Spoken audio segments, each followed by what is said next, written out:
چند اصطلاح کرمانی. هشکی هشتو شده، یعنی برای هیچ کس آیا اتفاقی افتاده؟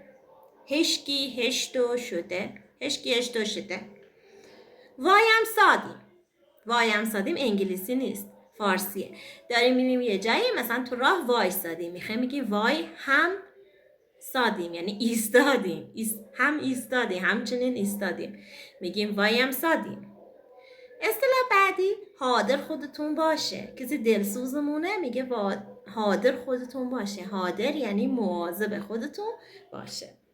اصطلاح بعدی اونایی که مثلا کم کنجکاون تو زندگی مردم، همش سرشون تو زندگی مردمه یا واقعا دلسوزن، مثلا با آدم میگم مثلا مادر بچه داری مثل من میخوای یه جای نظری بخوری، خب بچه‌مونم میبری، او خانوما بهمون میگن که اخاطر اشکمت سر بچت ورباد ندی. اخاطر یعنی از خاطر، یعنی به خاطره.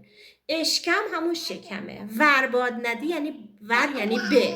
پس اخاطر اشکمت سر بچت ورباد ندی. وخیزن بریم. وخیزن بریم یعنی چی؟ وخیزن بریم یعنی بلند شیم بریم. وخیزه یعنی بلند شیم، یا وخی بریم یعنی بلند شو بریم.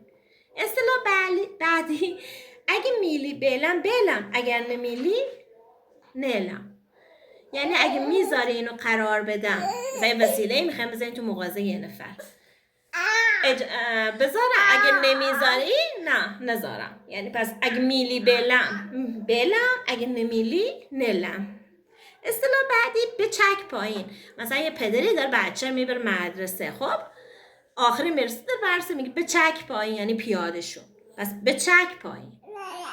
تک شو هم میگن تک شو یعنی پیاده شو. یا طرف آماده شده، خب بگن بیا بیرون، برو لرد، یا میه برین لرد، یا وخیزن برین لرد.